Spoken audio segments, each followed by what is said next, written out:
Hey guys, what is going on? If you haven't seen the video already, I do try this Jinzo deck in ranked. I won't tell you how it went, but go check it out. So, what does this deck consist of? A couple of cards that do obviously combo together. I'll run you over through the cards that combo together first, and then the little additions that I put in to make this deck a little better. So, obviously starting first, obviously Jinzo Returner. When this card is attacked, you can attack directly with this card. When this card is sent to the graveyard, you can target one Jinzo in your graveyard and special summon it for one turn, okay? So as you see if you watch the gameplay, he attacks it, I get to summon it for one whole turn, and then you do whatever with it. Obviously I have 3 of those to start with.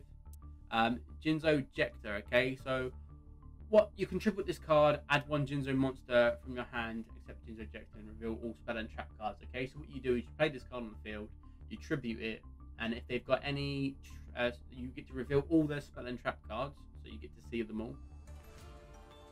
Okay, and I believe if they have trap cards in there, so for example, say I play it, you have 3 face down cards, one's a trap, 2 monsters. If you have 1 trap, I get to special summon Jinzo from my deck. Okay, so that's a really good one. A lot of people do run trap cards nowadays. Some decks revolve around trap cards. So this is a very easy combo to get the sort of Jinzo out straight away. Another favourite of mine obviously is obviously Jinzo itself. There is different variations of Jinzo you can get. So for example, you can get Jinzo Lord.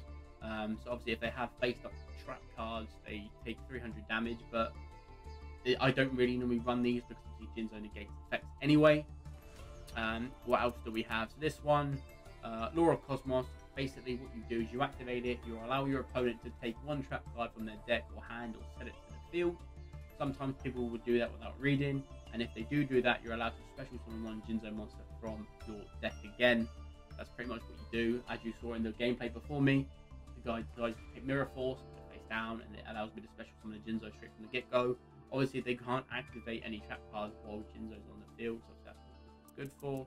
Another one is Cyber Energy Shock. I have 3 of these. So if I control a Jinzo card, I play this, attach it, I get to destroy 1 card on the field, so whether it be a monster or whether it be a magic card, I believe.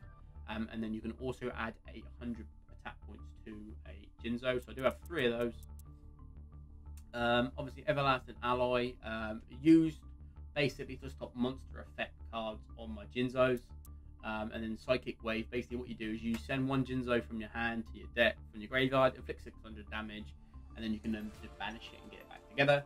A couple of things I like to add on this deck is like cost down, because obviously if I discard 1 card, obviously I can pick up a Jinzo and stuff like that. So for example, I'd use cost down, I'd discard a Jinzo Returner, and then obviously I'd be able to special summon a Jinzo from the deck, like that.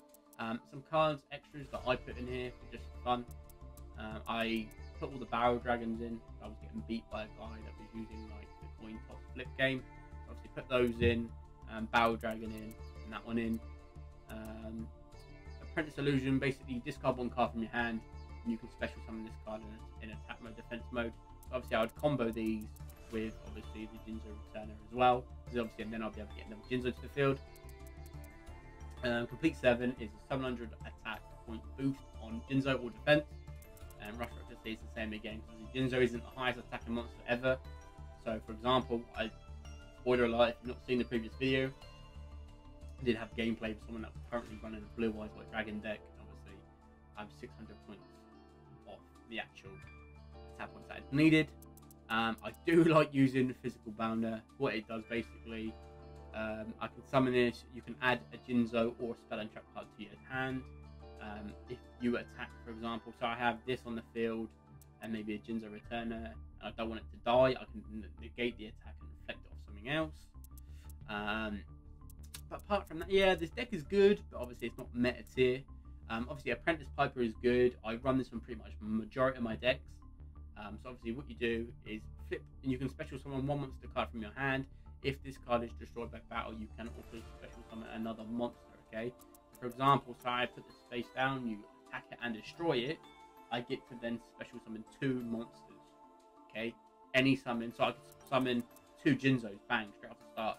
I could, if I was running the Blue Eyes deck, I could summon 2 Blue Eyes, 2 Dark Magicians, 2 whatever, okay? So far, yeah, this deck is good. I do like this deck.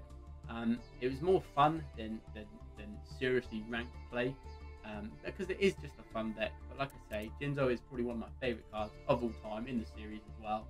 But there you are, guys. That's the main sort of decks. Obviously, if you're not sure on what cards obviously you need to make these cards, as in like a better deck, what you do is you press R2 on the PlayStation, related cards, and that will then give you a actual breakdown of the cards that you need to complete this. Because obviously there is another version of Jinzo I could have used, and other stuff. But no, there you are, guys. I'll be working on more decks in the future. Leave a like, subscribe to the channel, and I'll see you guys next time. Peace out.